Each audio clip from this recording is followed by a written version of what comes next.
Hello and welcome to Audiobook Reviews. This review is on the Belgariad by David Eddings. The series consists of 5 books that were published between 1982 and 1984, including Pot of Prophecy, Queen of Sorcery, Magician's Gambit, Castle of Wizardry, and Enchanter's Endgame. So what's the story about? Well, the story follows Garion, who's a young boy who finds out he's prophesied to be the one to face the evil god King Torak. He travels with his aunt Bulgara, grandfather Belgariad, who are both immortal sorcerers, and also a string of other secondary characters from the various nations of the world. As far as the plot goes, it's pretty straightforward, pretty simple. There's not really a lot to surprise you when you go into the series. Now, as I noted, this book was published in the 80s. Well, all the books were published in the 80s, and it was intended for a younger audience, but still, it's from the very start, it really seems to hit every base trope in fantasy. Young boy's the chosen one, has to save the world, and let me tell you, the tropes don't stop there, but we'll get more into that in a few moments. I do want to note at this point I'm going to delve a little deeper into the characters and then the plot. There will be spoilers throughout. Most of them a little bit more on the mild side, but there will be some bigger spoilers just peppered in there as well. So if you've not read this, you don't want to hear spoilers, you can pause and skip ahead to the summary at the end. I will have a timestamp in the description of where you can skip forward for that section. So I'm going to do this a little bit out of order. I'm going to talk about the characters first and dive in there. I think really that's going to help illustrate my further issues with the plot and story in general, starting this way. So first we have Garion. I mentioned he's the young boy on a farm, finds out he's special, you know the type.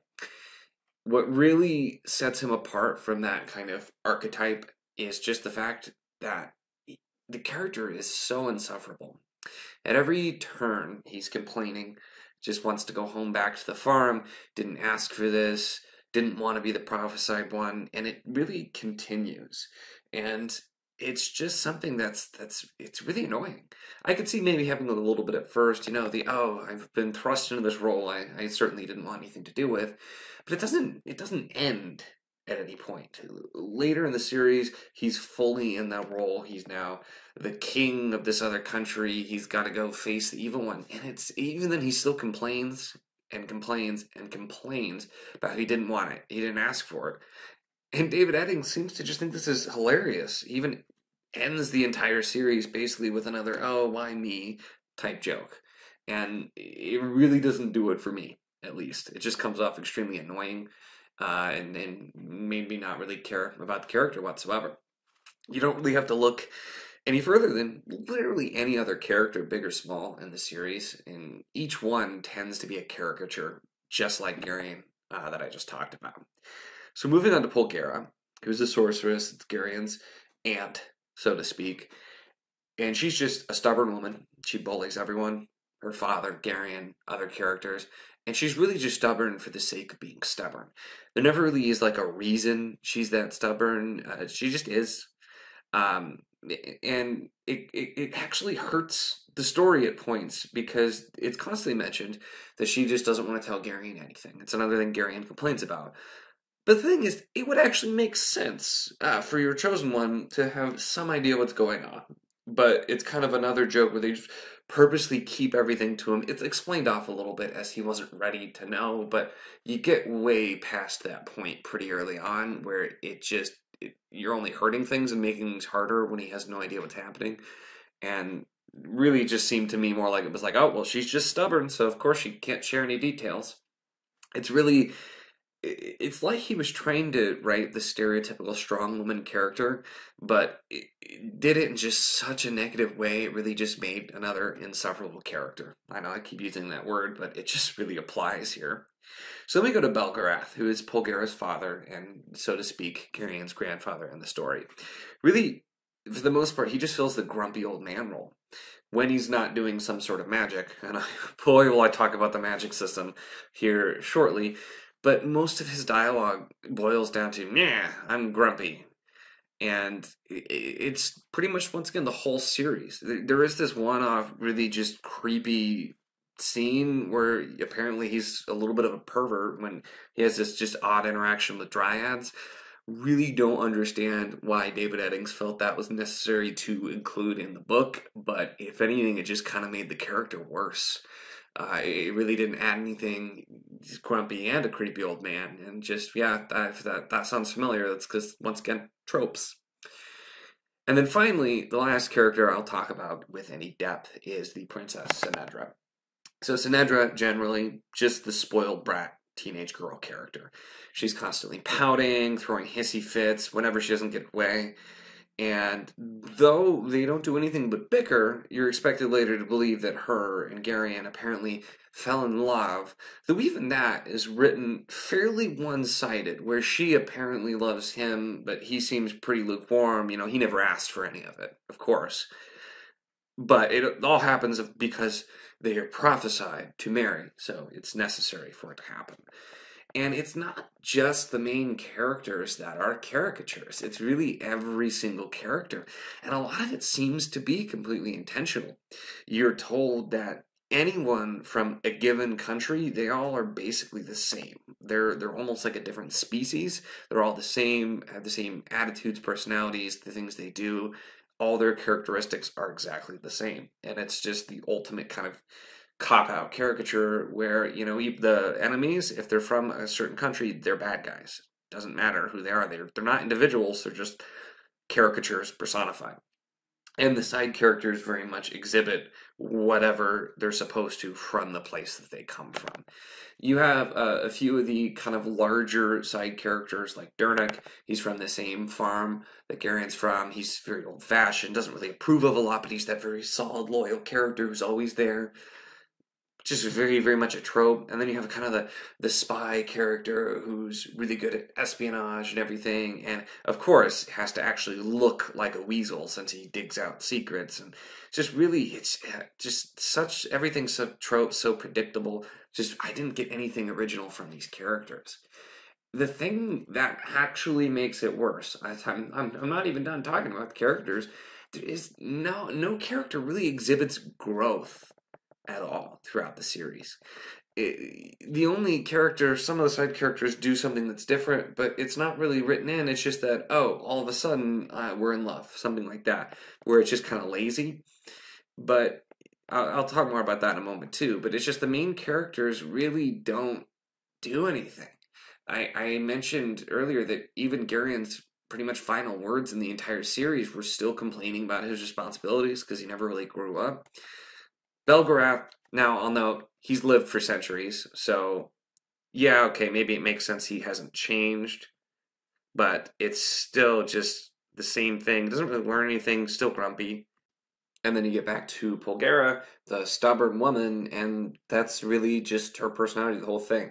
Way later in the series, she literally has a temper tantrum that lasts days, where she terrorizes anyone who talks to her, breaks things in this castle they're in. And this is a grown woman throwing a temper tantrum just because she's stubborn, because something didn't go her way. She's mad that other people did things, and it's just kind of ridiculous. But for me, the worst of all is Sinedra. So I mentioned Sinedra's just kind of the spoiled teenage girl, but later in the series, she gets thrust into this important role where she is the one who needs to gather all these armies for this big final confrontation that's very important to the series, which, shocker, she was prophesied to do, so she had to. But she becomes this charismatic speaker. It's people are just pulled to her cause. It's like this event. It's almost magical with her. This kind of comes out of nowhere, explained a little bit while she's prophesied to, so it'll just work out. But after it's over, it all goes away, and she's back to being completely the same person. So you had this big change very suddenly happen because of plot, and then it's over now, and we just don't care anymore, I guess. And so she's back to being the same spoiled, annoying character. And it's just, you start to see, like, oh, one character actually is growing a little bit. Nope, they aren't growing either. So I think, obviously, at this point, not a fan of the character work in the stories, but let's talk a little bit about the plot. Even looking past the tropes, looking past the character issues, the plot was just boring. It was very predictable and incredibly lazy in how it was written. There are literally two separate occasions in the first couple of books where Garion just happens to be in the right place at the right time to overhear somebody's evil plot. And he's just able to hear it, hear everything that's going on, and then he brings it out to the people in charge and lets them know so they can conveniently solve it. It was lazy the first time, but I actually put the book down the second time this exact thing happened. It didn't work the first time, and yet tries it again. I just mean, come on.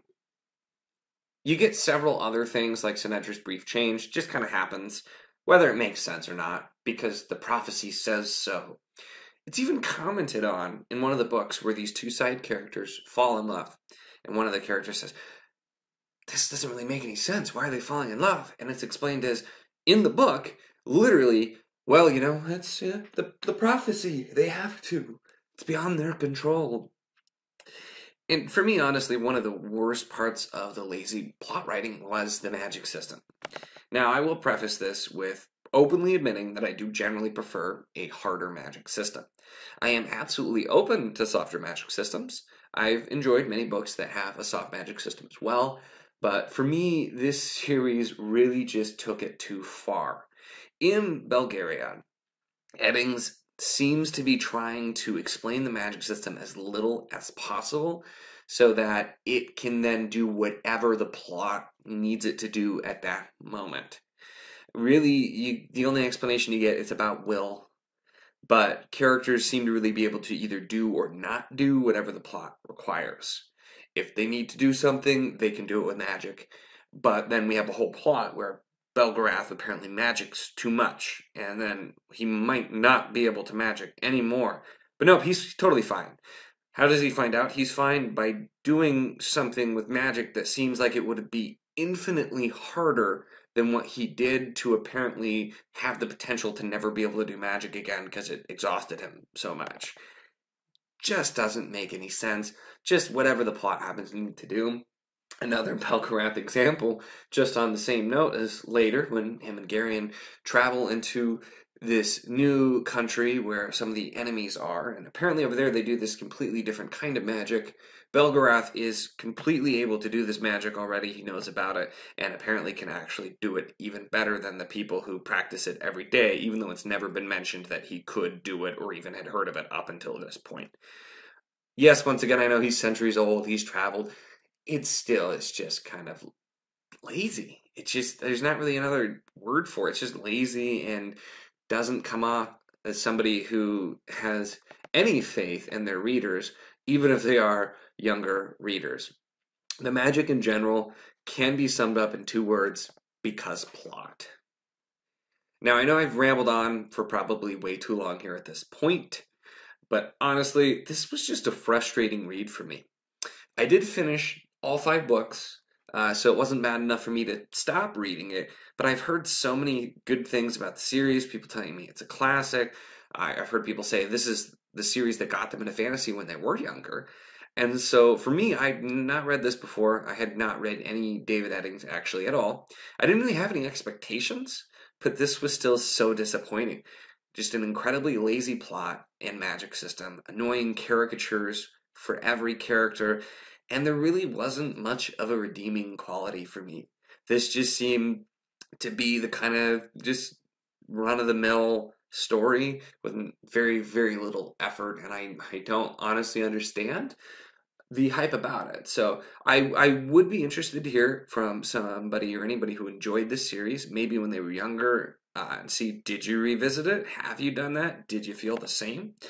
It's completely okay if this is for you. It definitely was not for me, and it's not something I would recommend. I would be interested to hear thoughts. Based on my read of the Belgariad, I also don't really plan on reading the Malorian, even though I did pick up all 5 books of that at a used bookstore as well.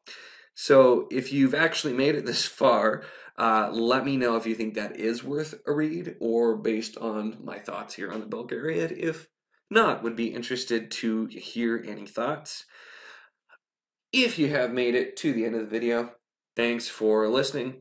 Like I said, let me know your thoughts and feel free to drop any suggestions of other things you think I should read as well. Always happy for suggestions and like to read them when I can.